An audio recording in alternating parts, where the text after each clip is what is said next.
She's so stressed out. And unfortunately for her, she's married to someone who's not learned. You said my husband is not learned. I agree with you. You can be a graduate and end up with someone that's never been to school. Bóyá ẹ̀ẹ́dẹ̀ ń ṣe ti bí dada fún. Tẹ́ bá ju tán sókè fún, tẹ́ gbèsè gbé báyìí, tẹ́ gbèsè gbé báyìí, tẹ́ la sókè, tẹ́ la wálẹ̀. Ààrẹ ẹnu ẹ̀gbọ́n arọ báyìí. Bó bá ń bugan kò lè gbọ́. Bó ṣe máa dáná fún yín, bó ṣe máa tọ́jú ọmọ yín, bó ṣe máa ṣe, òun ló máa wà. Kò ní ráyè tẹ́nì kankan. Bàbá ẹ dó ẹ pa. Ó yọ bọ́rísì òbú ẹ lé ẹ lọ́wọ́. Gbogbo òtẹ́nu òbú ẹ. Gbogbo jáskẹ́ẹ̀tì òbú ẹ ni bàbá ẹ fokó já. Ṣùgbọ́n bá lè jẹ́ pé bóyá kíní yín ò dìde dáadáa lẹ̀ ṣe lè ju. Wọ́n máa ń tàn kó oríṣiríṣi àgbo oríṣiríṣi wà. Iyabo, I can allow you to compete with my husband. If you beat my husband, I will give you 50 million naira cash. Àgbo kan wà tó ń pè ní àgbo ojúmọ́ta 91,000 lọ́ntà ẹ kọ̀ rà á kẹ́ mú tẹ́ bá ti mú ẹ jù fún ẹ jù ní jùkújù ẹ máa rí pé gbogbo ẹ máa set ni. I am not a prostitute like you. Until ìgbà tó gba iPhone 16 ìjọ́ tó gba fóònù yẹn Ìfẹ́mi Adébáyọ̀ ti yọ okó lóbo ẹ̀. Ìfẹ́ ló ní sí yín tó fi fẹ́ yín tó dẹ̀ ti ń fẹ́ yín ní gbogbo kíní ti ṣe mí ìwọ̀n á mọ̀ bóyá ìtẹ̀ ṣe fún gbòdì lára ẹ̀ ni lọ́pọ̀lọ́ ẹ̀ ṣe yí. Òjò yọ ẹkùn ẹ látọ̀kan ni kò ti yọ okó ẹ ọ̀rọ̀ ayọ̀ gbọ̀rọ̀ lé mi lọ́wọ́. Mo fẹ́ fi orí okó ẹ gbó títí ọlọ́dà. Ó bíbí bíbo ló wà ó dàbí pé àsìkò ti tó kó wá gbé olólùfẹ́ yìí kó lọ wá bó ṣe fẹ́ tọ́jú ẹ̀. Iyabo Ojo ó yá wèrè gan o ó dẹ̀ ń pè bàbá ọmọ mi lórúkọ ó dẹ̀ ń bú. What she needs typically is help. Is not okay upstairs. Ọmọ èjì tó wà tó ti ń gba oògùn tó ti ń gba abẹ́rẹ́ ọmọ èjì tó wà gbogbo dọ́kúmẹ̀ntì ẹ kún ọwọ́ mi báyìí. Ọkọ Lizzy Anjorin ọkọ tiwantiwa ṣe ó bàtẹ ṣèyàwó mo gbé yín sórí péjì mi mo kí yín ẹ wọlá ọjọ́ yẹn kẹ́ gbọ́ ti tèmi ara Lizzy ó yá. Òun rè Iyabo àṣà 2023 lélẹ̀ patient name Iyabo Ojo oògùn tó prescribe for last time rè severely impaired òun rè olùwà impaired. Ẹ̀yin jẹ́ kó jáde síta lójoojúmọ́ kó máa ṣẹ̀sìn. Primary 4 ló ti gbẹ́rù tó ti sá kúrò ní ìwọ ọmọ ọ̀ràn kíran olè ọ̀lẹ́ alápá má ṣiṣẹ́. Ẹ̀dẹ̀ jókòó tẹ̀ ní kó máa ṣẹ̀sìn kó mọ tó ń ṣe. You will call him names because you have no one. Ó bá wọn lọ́kọ látàárọ̀ dalẹ́ rí. Irú Iyabo Ojo mọ nǹkan tó ń pè ní good man kò lè mọ̀ tó máa fi kú. I am healed, I am healthy, and I am of a sound mind. Ìwọ tó ní certificate lọ́gbà wèrè. Ó mọ èjì tó ti ń gba abẹ́rẹ́ ní Iyabo 36 ló ti wà ní grade 2. Àwa ní tìjú à ń lọ fọkọ lọ́kọ à ń lọ fọmọ ọlọ́mọ à ń lọ fúyàwó yàwó. Ojo ó yẹ kó mọ̀ pé tó bá bu ẹ̀tù orí máa rọ awó. For very first time Ojo máa bá yẹ ẹ̀wí gidi. Onímú bí bọ́rìsì kẹ̀kẹ́. Me right now, nothing that she says, no curse, nothing.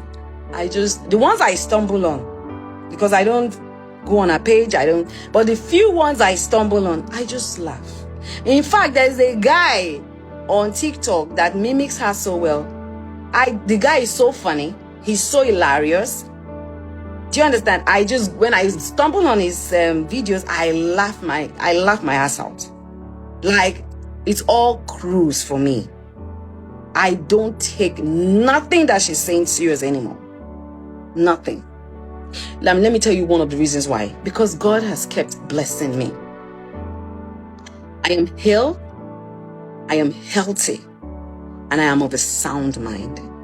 And I am grateful to God because the blessings that He has blessed me with in 2025, I'm telling you, it's not going to be compared to the blessings He's going to bless me with, and my family and children with in 2026. I'm going to stay positive for my sanity. I'm going to stay positive for my children, for my life, for my family, for everybody around me. That is family. I don't know if I'm making any sense to you guys. I need you, my fans, to just leave her alone. Stop. If you stumble on videos like that, if you know it upsets you, scroll through or laugh it off. Don't take it too serious. Remember, Iyabo Ojo, you are nobody. You have nothing. You are broke. You have no life. You have no education. You have no pedigree. You have no mother. You have no father. You have no children. Your existence in this world is zero. Lizzy Anjorin. Ara ìyàwó yín ò yá. Okay, ara ìyàwó ẹ̀ ò yá. Right? So you can't. Yeah, but can't you just speak Yoruba for crying out loud without mixing it, please? Okay, so my English fans or they don't understand Yoruba. Can you just give me like 5 seconds? I just want to speak Yoruba. Thank you. Okay, so Lizzy Anjorin. Message. Ẹ̀yin lẹni message, right? Ẹ jọ̀ọ́ nítorí Ọlọ́run. Mo fọlọ́run bẹ̀ yín. Ẹ ní láti gbé Lizzy Anjorin ìyàwó yín lọ hospital kó lọ treat ẹ. Ó ní láti sùn, kò tí sùn dáadáa, ojú ẹ̀ máa ń wù ẹ́, kíní bójú ẹ̀ ṣe máa ń wù ní, even kó lo foundation, gbogbo ojú ẹ̀ máa ń wù bọ́ máa ń yọ kétékété síta báyìí. So ẹ ní láti gbé lọ hospital kó bá ń gun lábẹ́rẹ́. Tó bá ti gun lábẹ́rẹ́ yẹn, ó máa sùn gan. Tó bá máa fi jí, ó lè kọ́kọ́ tún máa ṣàgídí wá ti gun lábẹ́rẹ́ mi. A tún sùn padà. Tó bá yá, tó bá ti ń sọ̀rọ̀ ọ̀rọ̀ ẹ máa slow, but ẹ má worry. Aftermath ni ohun tí ń recover ló ń jẹ́ bẹ́ẹ̀. Ẹ láti lọ help ẹ. Torí bó ṣe wà yẹn, kó máa jáde síta, kó máa ṣépè fún àwọn èèyàn, kó máa ṣépè fún ọmọ ọlọ́mọ. Ó tún ṣépè fún àwọn ọmọ yín, mo gbọ́ bẹ́ẹ̀ o. Àwọn ọmọ bíbí inú yóò ṣépè fún. Ẹ rí pé kò normal mọ́. Báwo ni o ṣe máa fẹ́ràn tí wọ́n máa ṣépè fún ọmọ bíbí inú ẹni tó ló fẹ́? Kò yé yín bẹ́yẹn, ṣé pé nìyẹn ò normal mọ́. So a tún wá jáde, a tún máa threaten àwọn èèyàn pé òun máa pààyàn, òun máa ṣe gbá o, òun máa ṣe tàtàmẹ́sọ o. Ó tún jáde, ó lóun fẹ́ jà fáwọn Yorùbá. Ṣé rí pé ọ̀rọ̀ ẹ̀ ó ti ní bá ṣe ń sọ yẹn, because báwo ni wọ́n ṣe máa jáde tó máa ló fẹ́ jà fún gbogbo Yorùbá? Jọ kí ló ṣe gbogbo Yorùbá? Ṣé wọ́n rán iṣẹ́ ni? Láì ṣe pé bóyá ó jẹ́ position ní honourable speaker of Yorùbá, bójọ́ special adviser sáwọn Yorùbá kìíní, mi understand. Mi ò bẹ́ Yorùbá wá bá tó complain fún. Ṣé pé ọ̀rọ̀ yẹn ò nọ́bà? Ó dàbí kí n bọ́ tàn sí kìíní. Wọ́n fẹ́ máa jà fún gbogbo àwọn Ìgbò. Ṣáwọn Ìgbò kò ní wò pé wọ́n ní pé ó bí bó ló wà. Ó dàbí pé àsìkò ti tó kó wá gbé olólùfẹ́ yìí kó lọ wá bó ṣe fẹ́ tọ́jú ẹ̀. So ẹ máa rí pé inú àwọn ọ̀rọ̀ tó máa ń sọ, àwọn ọ̀rọ̀ yẹn kò mú orí pípé wá, orí ò pé dáadáa mọ́, orí ti yẹ̀sẹ̀gbẹ̀. Kò yín torí tó bá pé orí pé ni kò ní máa jáde kó máa sọ pé òun fẹ́ jà fún Yorùbá o. Ṣé ẹ ráwọn Ìgbò ta ló gbéṣẹ́ ràn? Ṣó ti kọ́kọ́ jà fẹ́yìn tán? Ṣó ti kọ́kọ́ tọ́jú yín tán? Ẹ jọ̀ọ́ bóyá ẹ̀ẹ́dẹ̀ ń ṣe ti bí dáadáa fún un. Torí nígbà míì ó ń wà bẹ́ẹ̀ fáwọn obìnrin tí kò bá kí ń gba ti bí dáadáa. Àwọn ọmọdé lè wà lórí àwòrán yìí torí ẹ̀mí ìfẹ́ máa sọ àwọn nǹkan tí kò yẹ kí máa sọ gẹ́gẹ́ bí abiyamọ. Ó ti yé yín, ṣe mọ̀ pé obìnrin tá bá ti ń dàgbà kíní yẹn a máa ń fẹ́ gan. So tí ìgbà kan wà tèmi náà máa wò pé mo máa ń bínú gan, mo wá rò pé bóyá nítorí pé mi ìgbà kíní yẹn dáadáa ni. Ṣùgbọ́n ẹjọ́ mẹ́ta yìí tí mò ń gbà dáadáa gan, mo wá rí pé mi ò fi bẹ́ẹ̀ bínú mọ́. So ó nídìí so ẹ jọ̀ọ́ ẹ try bóyá kẹ́ máa ṣe kíní yẹn fún. Torí pé tẹ́ bá ju tán sókè fún, tẹ́ gbésẹ́gbẹ́ báyìí, tẹ́ là sókè, tẹ́ là wálẹ̀, àárẹ̀ lẹ́yìn bó bá kọ́kọ́ ṣọwọ́ kan, àárẹ̀ ẹnu ẹ̀gbọ́n àárọ̀ báyìí bọ́ bá ń bú gan kò lè gbọ́. Torí pé ó máa ti wà ní cloud 20. Mo sì kó tẹ̀dọ̀ sọ̀kalẹ̀ cloud yẹn, ẹ̀rín ló máa rín. Bó ṣe máa fẹ́ dùn yín inú ló máa wá. Bó ṣe máa dáná fún yín, bó ṣe máa tọ́jú ọmọ yín, bó ṣe máa ṣe òun ló máa wá. Kò ní ráyè tẹnì kankan. Kò yé yín bẹ́ẹ̀. So nǹkan tó máa ń ṣẹlẹ̀ nìyẹn. Á dáa kẹ́ bá mi jù dáadáa fún. Bá mi jù. Bó bá lè jẹ́ pé bóyá kíní yín ò dìde dáadáa lẹ̀ ṣe lè jù. Wọ́n máa ń ta nǹkan oríṣiríṣi, àgbo oríṣiríṣi wà. Àgbo kan wà tó ń pè ní àgbo Òdùmọ̀tà 91,000 ló ń tà. Ẹ kọ̀ rà á kẹ́ mú. Tẹ́ bá ti mú ẹ jù fún. Ẹ jù ní jùkújù. Ẹ máa rí pé gbogbo ẹ máa set ni. Wàláì. Àgbo Òdùmọ̀tà 91,000 ẹ rà á kẹ́ mú. Ọlọ́run á wà okay. Wàláì tàlà. Ẹ bá mi lò fún. Tẹ́ bá ti lò fún Liz, ó máa wà okay, ara ẹ máa wálẹ̀. Ara ẹ tó ń gbóná yẹn ó máa tutù. Torí gbogbo ìgbà míì tí bá kọ̀ rẹ̀ àánú ẹ̀ máa ń ṣe mí, máa kọ̀ lójú ẹ̀ tó wú nínú jígí ẹ̀ mọ̀ fún àwọn kíní windscreen tó máa ń gbé sójú yẹn.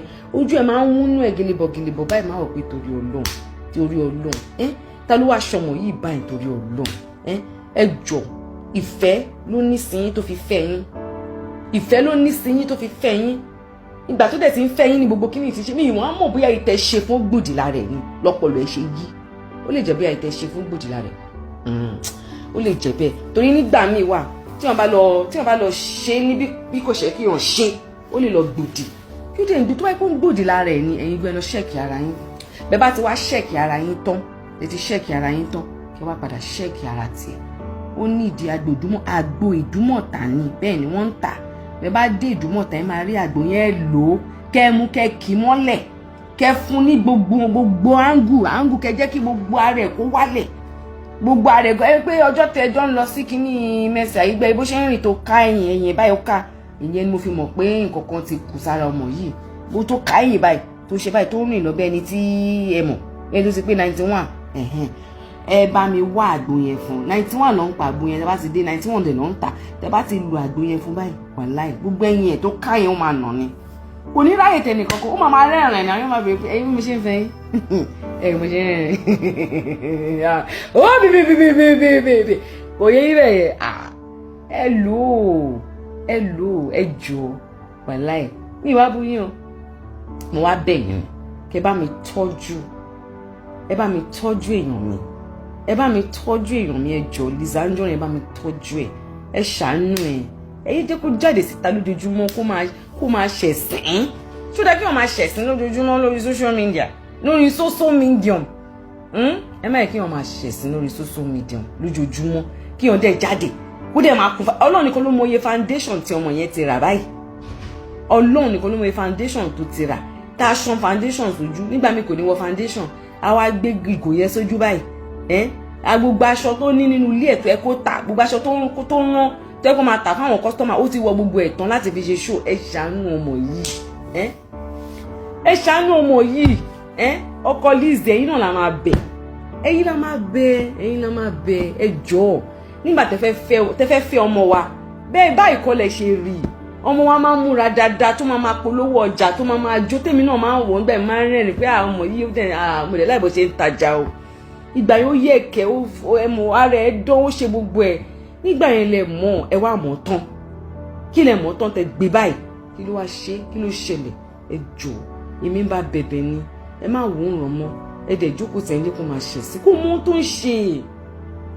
tó ń ṣe Ọlọ́run kò mọ ohun tó ń ṣe mí gan tí mò ń bínú sí ṣe mọ̀ mo la ẹ̀wọ̀n sí mo fẹ́ ẹ̀pù yín tó ti bá gbé lọ kọ́ọ̀tì tá bá máa fi lọ kọ́ọ̀tì dé wọ́n jọ máa sọ fáwọn méjì pé ká bá bùra mọ́ ṣe mọ̀ pé mo ti yọ wàhálà kúrò nínú wàhálà kan kúrò nínú ayé ẹ̀ nìyẹn nígbà tá a bá dé tájájọ́ bá ní ọkẹ́ ẹ̀yin méjèèjì ẹ má sọ̀rọ̀ ara yín mọ́ ṣe mọ̀ pé dákẹ́ ọ̀rọ̀ tèmi ẹ pé mo ti bá ń yọ wàhálà kan kúrò nínú ayé ẹ̀ ṣùgbọ́n sì ní wàhálà tó pọ̀ nítorí àwọn tó ń bá fà á pọ̀ àwọn tó ń bá jà pọ̀ bẹ́lẹ̀ bá bu àgbẹ̀ àbù bẹ́lẹ̀ bá bu àbí àbù bẹ́lẹ̀ bá gbẹ èèyàn mẹ́rin ló fẹ́ bú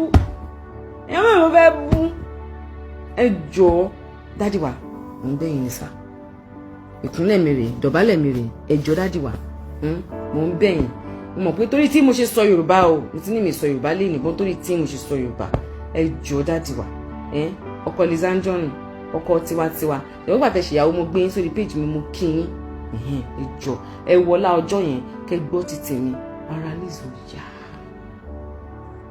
ara ò yá ẹ má kó gbọ́ ọkọ tí mo sọ fún yín ẹ má jẹ́ kó gbọ́ tó bá gbọ́ wọlé lọ sàkúrò ńlẹ̀ fún yín ara Lizzy ò yá ṣùgbọ́n tẹ bá ń ní ìdí àwọn tó máa bá yín gbé lọ sọ́sibítù ẹ jẹ́ kí n mọ̀ ó ti yẹ yín bẹ́yẹn sìn wọ́n máa wá gún lábẹ́rẹ́ wá gbé lọ máa dè mọ́lẹ̀ wá gbé lọ wá lọ tírètì ẹ̀ wá fún lábẹ́rẹ́ ó máa sùn tó bá máa fi jí àárẹ̀ àwa òkè ẹ má jẹ́ kó gbọ́ tí mo bá yín sọ ẹ má sọ fún ẹ má jẹ́ kó gbọ́ ọ ẹ̀yin ni kẹ́ gbọ́ ó ti yẹ yín sìn wọ́n á gbé lọ wá tírètì ẹ̀ tó bá máa fi yá tó bá máa fi padà dé àárẹ̀ àwa òkè ṣe ti gbọ́ dádì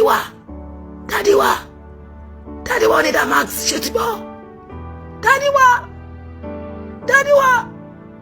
wa ṣe ti gbọ́ ẹ ṣé mo dúpẹ́ ẹ ṣé ẹ bá tọ́jú ẹ má jẹ́ kó gbọ́ rárá ohun tí mo bá ẹjọ́ kó wá mọ́ sínú mọ́ sí kó ó lọ́rọ̀ tí mo bá yín sọ èmi àti yín nìkan ni ẹ má jẹ́ kó gbọ́ nǹkan tí mo bá yín sọ ẹ ṣàánú wa. imagine tí mi ò bá kówó lè ra Mr. Lawal kéèyàn tó lè ra ọkùnrin ní 10 billion naira gọ́vnà wà lọ́wọ́ mi sẹ́nìtì wà lọ́wọ́ mi kò sọ́kùnrin tí ò sí lọ́wọ́ mi àdóra wa o irú ọkùnrin tí Iyabo Ojo ń wá kọ́ ni Lizzy Anjorin máa fẹ́ o Mr. D mi tún fún ẹ lóbò mi mọ́ kí ló mú Mr. D ìyá dànù kí ló mú bending roller waist tó fi sọ pé àkànọ́bà malia olóògùn Florida àbí kò dẹ̀ ń bú bàbẹ́ ò ń subject bàbẹ́ kò dẹ̀ lóògùn so mo fẹ́ mọ tí mo fi rà rín fún lọ́wọ́ olórí burúkú Òjó mo fẹ́ mọ tí mo rà nígbà Iyabo Alice Ojo remember Iyabo Ojo you are nobody you have nothing you are broke you have no life you have no education you have no pedigree you have no mother you have no father you have no children your existence in this world is 0 minus 0 equals to minus 0.0. Ọkùnrin bẹ́ẹ̀ lò gbàrí láyé ẹ̀. Wọ́n dáná lórí ẹ̀rí. Ẹni Lizzy, ìwọ ló gbé ọkọ. Lizzy, ìwọ ló ṣèyàwó fún Lawal. Iyabo, ọkùnrin tó bá jọkùnrin tó bá dáa, èèyàn máa ń kówó lé lórí ni. Ṣé bí wọn náà raṣọ 13 olórí burúkú ọkùnrin tó lọ rẹ́ǹtì fọmọ ẹ̀? Ṣé bó lórí burúkú ẹ lọ rẹ́ǹtì aṣọ 13 olórí burúkú ọkùnrin tẹ́ ń padà gbé boys quarter lẹ́nu? Ó tí olórí burúkú backup singer Tanzania kò tí olórí burúkú padà dẹni tó ń ya short video kiri àdúgbò ni. Wá gbọ́ Iyabo, wá gbọ́ nǹkan tó sọ nípa bàbá ọmọ ẹ̀. Ọ̀rọ̀ tó sọ ní máa play. Ẹ máa tẹ̀lé mi bọ̀. Meanwhile, ká tó continue, mo fẹ́ kẹ́ wo document Iyabo Ojo. So gbogbo ọ̀rọ̀ tó ń jáde lẹ́nu Iyabo Ojo. Àbí ṣé ká kọ́kọ́ parí show yìí? Ṣé kí n gbé ọ̀rọ̀ tó sọ sí bàbá ọmọ ẹ̀ wá? Bí Iyabo Ojo ṣe júwe bàbá ọmọ ẹ̀. Ṣé kí n kọ́kọ́ gbé yẹn wá before certificate wèrè Iyabo? Àbí kí n kọ́kọ́ gbé certificate wèrè Iyabo Ojo wá? I'm telling you tonight, as a very hardworking woman, get yourself a good man. It is very important. I keep telling you ladies, gbogbo yín tẹ́ ń wò mí, mo ní tẹ́ ẹ bá débì kan, tẹ́ ẹ bá ṣiṣẹ́ débì kan, you need a good man by your side. Irú Iyabo Ojo ò mọ nǹkan tó ń pè ní good man, kò lè mọ̀ tó máa fi kú. As a woman, tọ́lọ́run bá pèsè fún ẹ, ọkùnrin tó sọ ẹ́ dé èèyàn, bí Lawal ṣe sọ mí dé èèyàn, it is never a sin for you to settle down and put your head down for such man. Kò lè bá gba blessings. Am I communicating? It is never a sin, and it will never be a sin for you to go back to a man that made you.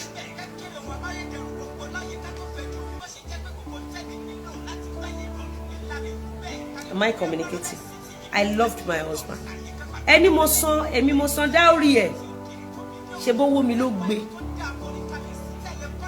Ńgbà tí mo rí pọ́kùnrin gidi ni tí mo ti lélẹ̀. Ńgbà tí mo ti lọ sílùú mi tí mo ti lé sílẹ̀. Tán ti sọ fún mi wípé owó wà ńbẹ̀, ọmọ wà ńbẹ̀, ó tún kó estate dání. Mo dẹ̀ lọ sọ́dọ̀ àwọn family wọn. Ẹ jọ̀ọ́ mo fẹ́ ra Mr. Lawal. Wọ́n dẹ̀ ní mú 10,000 naira. Wọ́n ní 100,000 naira wá. Mo dẹ̀ kó 10 billion lẹ̀. Mi ò dẹ̀ pàdánù owó tí mo kó sílẹ̀. Tóbìnrin gidi bá pàdé ọkùnrin gidi, kówó gidi lẹ̀ kó ra, wàá jèrè ẹ̀. Imagine tí mi ò bá kówó lẹ̀ ra Mr. Lawal. Kéèyàn tó lè ra ọkùnrin ní 10 billion naira. Iyabo, ọjọ́ tó o ti dáyé, ṣé o ṣiṣẹ́ 10,000 naira rí? Ńgbà tí mo dẹ̀ ra ní 10 billion naira láàrin oṣù kan, ó dẹ̀ yín wọ́. Bọ́n ṣe sọ nílùú mi, ìgbà tó da fá nílùú mi, because governor wà lọ́wọ́ mi, senate wà lọ́wọ́ mi, kò sọ́kùnrin tí ò sí lọ́wọ́ mi. Àdóra wa o, bọ̀tájọ́ wà ní gógó, wọ́n ní padà sọ́dọ̀ èlé. Màmá ẹ̀ ti ní kó o fẹ́ èlé. Màmá ẹ̀ tó ní kó o fẹ́ èlé mọ nǹkan tó ń sọ. Màmá ẹ̀ mọ tó ń sọ.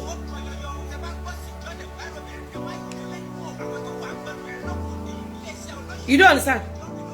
Mo dẹ̀ lọ sọ́dọ̀ àwọn family Mr. Lawal. Èèlò 100,000 kẹ̀.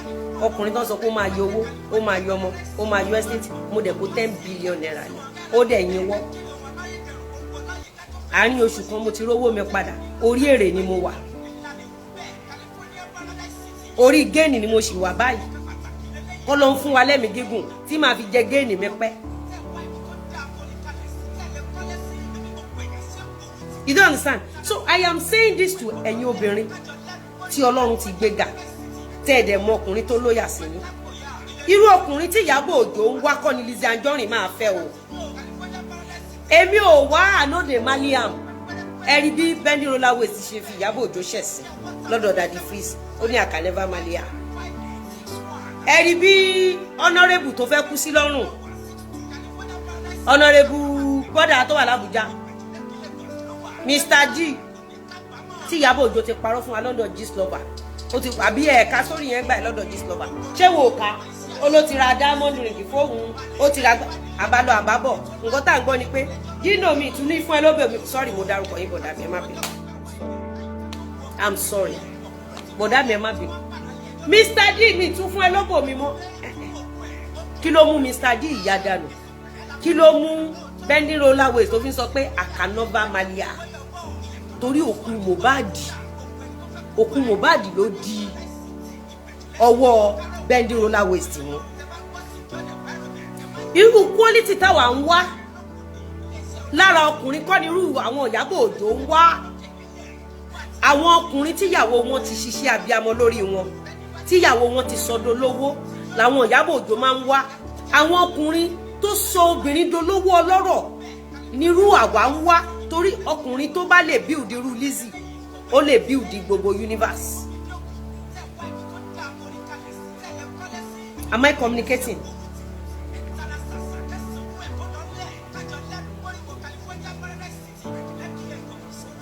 Am I communicating? Má tẹ̀lẹ́nu lórí social media.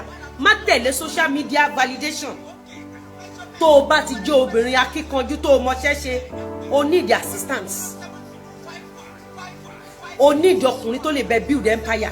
Because irú àwọn Ìyábọ̀ Òjó máa bẹ ẹ̀ṣọ́ rẹ̀. Wọ́n á gba owó lọ́wọ́ ẹ títí tó wọ́n á jọ́ tó bá ti ṣe nǹkan oríire wọ́n máa pa ẹ́ dànù ni. Ẹ jẹ́ ká gbọ́ nǹkan tí Ìyábọ̀ Òjó sọ nípa bàbá ọmọ ẹ̀ tí Ìyábọ̀ Òjó dẹ̀ sọ nípa ara ẹ̀. Òjó ò sí lé Òjó lè Òjó gbébọn Òjó amrọ̀bà ẹ tẹ̀lé mi ká lọ. Ẹ tẹ̀lé mi ká lọ. Ìyábọ̀ ọmọ ọdún mélòó ló sọ pé ó wà jàre? Ìwọ ṣé kí n play fídíò yẹn tán? Ṣé kí n play bẹ̀ tán? Ṣé kí n play ẹ̀ tán kí n lè bá fàyè dáadáa? Play ẹ̀ tán. She's so stressed out. And unfortunately for her, she's married to someone who's not learned. Okay. She's married to someone either is ignoring the signs, Okay. or he's just not interested in getting her help. Because Iyabo, it's not that he's ignoring me, but he has not been able to see this type of certificates. Mabo, why was certificate? Ìwọ ló ní àbí wọ̀kan.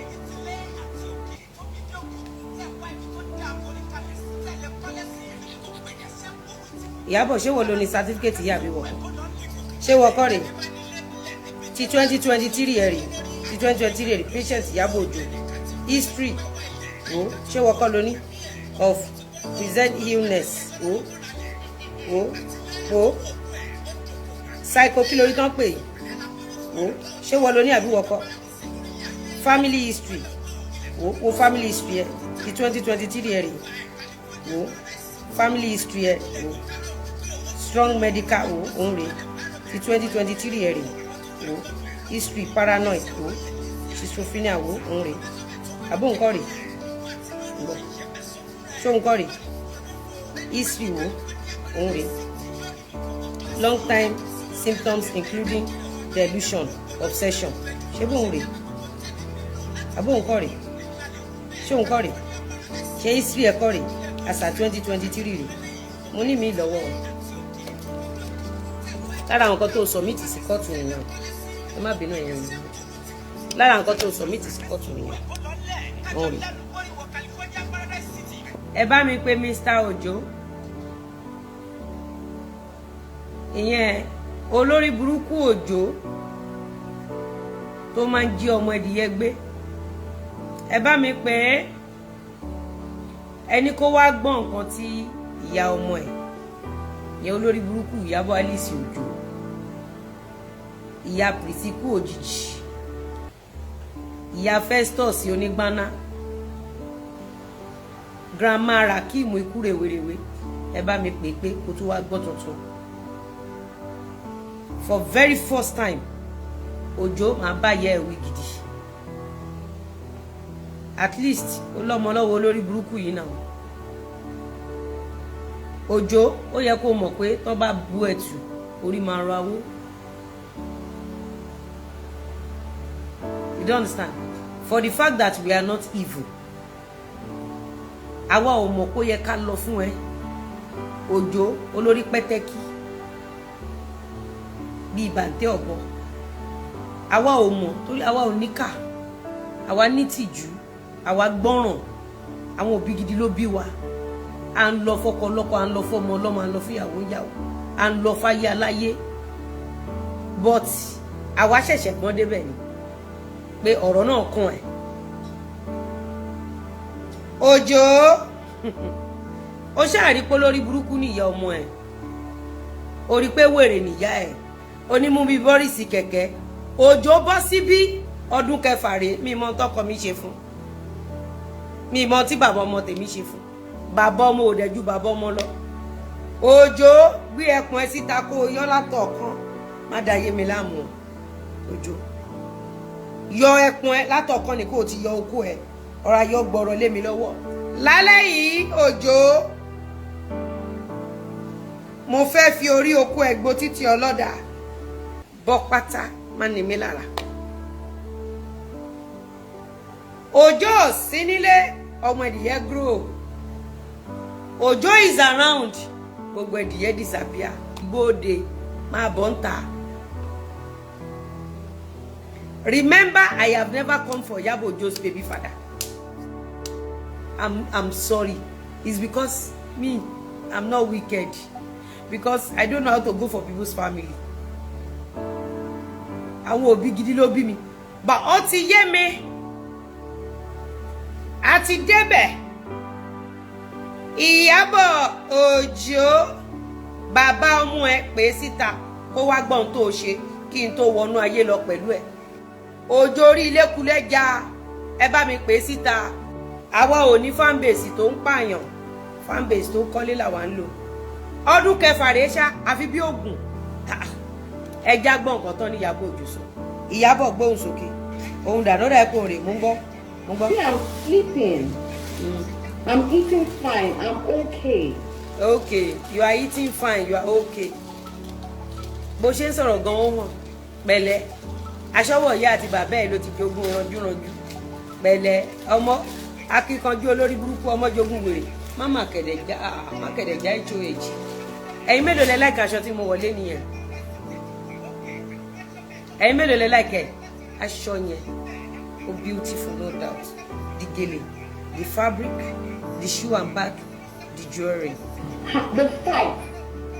This fight is of God. It's not of man. Okay. Do you understand? It's of God. Okay. It's only God that can heal her. It's only God that can strengthen her. So, she's going to come up with, manipulative things, defaming, so many things that she's going to come up with. Aṣọ ńlá ni o. Akíndélé Ajibike aṣọ ńlá ni o. Ẹ ti rí rope tó wà lára ẹ̀ round. Aṣọ ńlá ni. Wọ́n ṣaṣọ nìkan. Bọ̀kọ̀ wọn, aṣọ tó dùn ní. Iyabo a ní a máa reveal dọ́kúmẹ̀ntì ẹ̀ lẹ́nu. Ẹ ṣáà máa gbọ́. Ṣé rí gbogbo ọ̀rọ̀ tí Iyabo Ojo sọ fún mi? Ẹ fọkàn balẹ̀. Ẹ fọkàn balẹ̀. Ẹ fi ọkàn. Gbogbo ọ̀rọ̀ tí Iyabo Ojo sọ sọ́kọ mi. Ohun tó sọ sí bàbá ọmọ ẹ̀ náà ni ẹ mọ̀ èmi ò ń ṣe show fún yàn. I don't go for people. Èmi ò dẹ̀ rárá bú fún yàn. I crossed that child. I've never seen a day I did a video to cause anybody's child. I can't even, sometimes she says some things and I'm like, really? When did this happen? What oh yeah, we báwo lè ṣe fẹ́ mọ̀ when did this happen? When did you want? How would you know when it happens? A máa sọ fáwọn èèyàn kó o ti fọ̀ tí ẹ ti pín lọ́nà ọgbọ́n dọ́kúmẹ̀ntì ẹ wà lọ́wọ́ olùkú submit.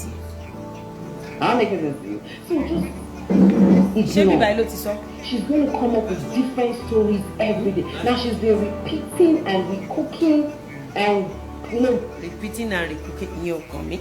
Ibi tí mo ń lọ ni kí n máa lọ. Ẹ jọ ṣe àárí èèyàn kankan tó mọ Òjó ń bí ni. Ìyẹn baby father Iyabo Alice Ojo. Ṣé àárí èèyàn kankan tó mọ̀? Kò sí anybody tó mọ̀ ni. Àìṣe ẹ mọ̀ ó yẹ tàgẹ̀. Ẹni phone number mi ní wáyé tí ẹ bá mi pè. Ẹ̀yin ẹ máa wo ti yín ẹ̀yin èèyàn mi. Ẹ máa wo. Ẹ máa wo ti yín. Plastering same stories. Olórí burúkú ṣóyìnbó tán ló wá sọ náà rí. Iyabo Ojo. Ṣóyìnbó tí jókòó tadé fún wa rè pé ìwọ sóyìnbó. Ìwọ tó lè construct sentence. Since you've been going to broadcast, you've been messing up because you have nothing here. You left home when you were in primary 4. Gbogbo mọ́tò tó dẹ̀ ń gbà o ò ní owó àti maintain ìwọ ló poor jù nínú gbogbo àwọn tó ń ṣe tíátà, ìwọ ló tálíkà jù, ó dẹ̀ oró rẹ̀ pin. Máa gbọ́ lọ. Saying it in different ways every day of our life. This video I'm doing now myself, I'm already getting tired. So I can't see myself sitting like this. Ṣé gbọ́ Ọlọ́run wà get tired. Àmọ́ ngbà tó kú Mohbad mówó wọlé. Thank you everybody that donate for Mohbad. Whiskey. Ìgbà tó ń gbé gbogbo wọn. Ẹ rántí èyí tó ń kọ hip hop yẹn náà. Ebi yẹn náà fún ẹ ní màálù. Ẹ lọ gbogbo àwọn oní tíátà tó lórin tó súnmọ́ Iyabo. Kò sí tí Iyabo Ojo ń gbowó oúnjẹ lọ́wọ́ wọn. Èyí tó gbé òwò ẹ̀ jáde London Gistlover. Ṣé kò fún Iyabo Ojo màálù? Ẹ lọ wò ó. I am free to say whatever I want to say, and I'm free to use any language I want to use. I'm a graduate. I'm not just a graduate. You don't understand? I've been an activist. Activist in university. Since you've been seeing my podcast, have you ever seen me messed up? Have you ever seen me blowing any blunder? Have you ever seen me committing any? Have you ever seen it? If you want to know how brilliant someone is, you cannot judge them based on when they are staging shows. If I'm staging show, I can do anything to make crowd to be here. I can say anything is a free word. I just want you to feel me that I'm a very natural person. You don't understand? The best way to know how eloquent, how brilliant, and how smooth someone is when you see them on broadcast. When you see them on broadcast and they are so smooth, believe me, they are smooth. It is not this illiterate, this hopeless illiterate that left home. At what age?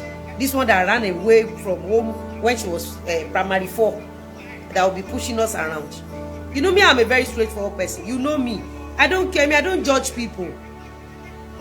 Because I will say anything, I will do anything. I'm doing my business and I'm facing my business so hard. You don't understand? So it's not this illiterate that will be pushing us around. Someone cannot speak English. Imagine you that dropped out at primary 4 and now challenging a BSc holder at that. And not just a BSc holder. Someone that was very, very active. Someone that contested so many times. Someone that won many awards home and abroad. Someone that was being recognized by state governments while she was in school. So is this hopeless illiterate that nobody knows her? If not for Yoruba film, Omi Enya We Enya Paro. Tí ó bá sáwọn tó ń folórí burúkú yìí ṣe crowd. Ta ló mọ̀ Iyabo Ojo? Fíìmù wo ni Iyabo Ojo ṣe? Ẹ mọ̀ pé gbogbo achievement wọn ní lára. Wọ́n fún wa ní doctorate, wọ́n fún wa ní gbá, wọ́n fún wa láwo, wọ́n fún wa ní kòkò bàbá ṣàsùn. Go and check out my podcast and go and check out all of them. Go and, if you want to know how smooth any celebrity is, go and listen to their podcast. That is when you will know the one that is very grounded and sound among them. Not sitting on social media. Olórí burúkú pàtàkì eléyìí tó jókòó láàrin ìṣẹ́jú kan tó bẹ̀ sí ní ka paper ẹ̀rí pé ó ń ka paper níwájú yín. This hopeless illiterate will be now be telling us that Lizzy Anjorin cannot speak English. Kí ló wá fi jáde school? Kí ló wá fi ṣe activist ní school? Kí ló wá fi ń kanlẹ̀kùn káàkiri ayé? She cannot speak English. Ó dẹ̀ jẹ́ èèyàn. Ẹ máa jẹ́ kó lórí burúkú tó sápò lé ní primary 4 tí bàbá ẹ̀ ti fògbò yọ bọ́dì sí ògbó ẹ̀. Ẹ máa jẹ́ kó push yàn rán. Ẹ já máa lọ síbi tá à ń lọ. Àwọn òun ṣẹgbẹ́ oníbàárà. I can commit kò kún anybody. I can say anything. English or Yoruba ego. I can speak anything. You don't understand? So if you want to know how brilliant I am, go and check my podcast. Go back. As you can see, I don't roll with social media validation. I don't have WhatsApp group like Iyabo Ojo. You don't understand? Ìwọ tó bá dé ní ìjèrè ọmọ ẹ, orúkọ tó bá wùn ẹ́ ni kó pè mí.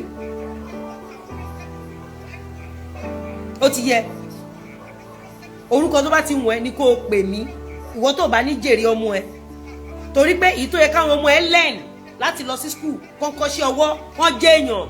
Wọ́n á máa bá wọn bullies torí pé ò ní jẹ wọn mọ́. You don't understand? I have been to Kilorúkọ Bọ̀bọ̀ yìí. But I love podcast. I've been to Chudi. I've been to Chudi platform. I've been to TVC. I've been to Kiloko Boloya yìí.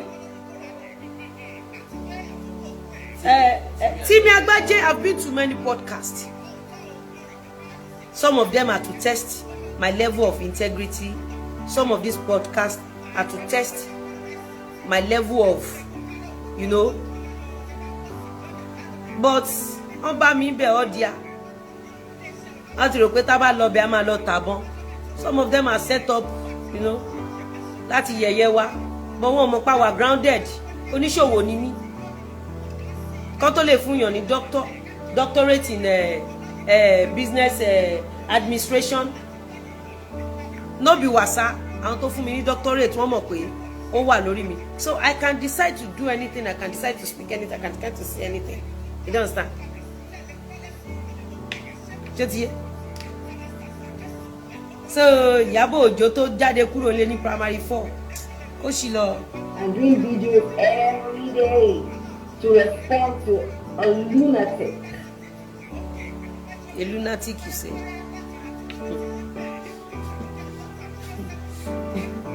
Bọ̀gbà tó lórí burúkú fi wá gbowó. Sorry, both English and Yoruba. Tó bá fẹ́ mọ celebrity to sound, go and listen to their podcast. Check their platform, check their page. Check out what they rock, what they wear. From their earring, their jewelry, their clothes, their shoe and bags, their cars. You don't understand? That is when you know, okay, this one is grounded. Iyabo Ojo, mi sọ fún yín pé kíní ló lọ. Wọ́n ti pè wá láàárọ̀ ibi tó lọ dé sí. Mi sọ fún yín pé ṣọ́ọ̀ṣì níbi tó wà ó jẹ́ owó ọ̀sẹ̀ kan. Wọ́n lọ sọ pé ó lọ Tanzania. Tóun bá dé òun máa sanwó. That I can see myself sitting down every day, and I'm alive. Or you can sit down every day to use Mohbad to collect donation. You can sit down every day to lie against Naira Marley just because you are looking for money. You can sit down for good 10 years for Baba Jesha and Co. A máa gbé dọ́kúmẹ̀ntì ìwèrè ẹ̀ wálé ní tá a máa fọ́ gbogbo ẹ̀ lójú. Ẹ̀yin ẹ fọkàn balẹ̀. Ẹ dúró tán. It's how I put it, it's just crazy. It's just crazy. Common sentence only express are hopeless idiot. It's just Fans, please, leave her alone. There's no need to drag her. There's no need to report her. They just leave her. Let her be. She's not okay. She's not well. And she's not going to stop. So, until she gets treatment. So, just leave her. Schizophrenia is... schizophrenia. Ṣebí Iyabo document ẹ wà mí. A máa fọ́ lójú fún ẹ lálẹ́. History ìyá history ìwọ ló kú submit ẹ̀ sí dán ìwọ ló submit ẹ̀ sí kóòtù. A máa gbé síta lálẹ́. Mo ti lọ wá document yẹn, mo ti ra àwọn kọ̀ọ̀kan, mo ti snap ẹ̀. Máa gbé síta lálẹ́. So that àwọn èèyàn á lè attach ẹ mọ́. Yeah.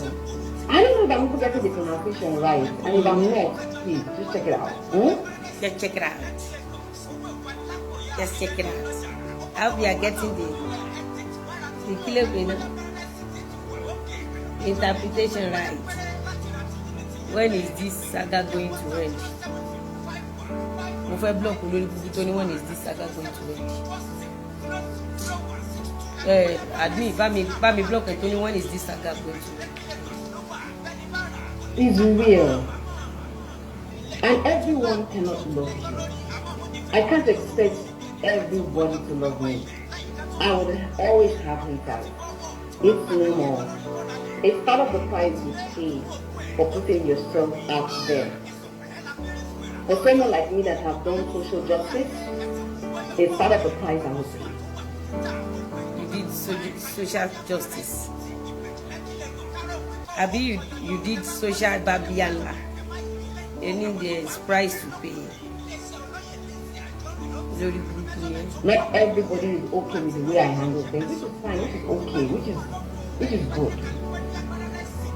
Do you understand? Not everybody will be okay with it. So it's normal. And I don't take this thing too hard. I don't. Because when you check yourself. Èní lèmi náà máa gbé document. Mo ti lọ wá document yẹn báyìí lénìí. Mo snap ẹ̀ máa bẹ́ẹ̀ gbé síta lé. Àwọn èèyàn á lè rí ẹ tán. Iyabo onígbáná. and you see that, oh, but what I did I do it for? Where I be? The singing really on that. Show the last one. We are going to see. Really?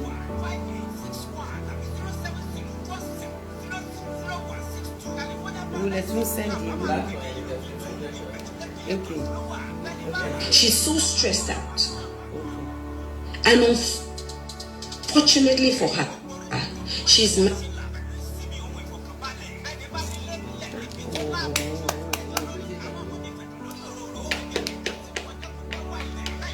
yeah.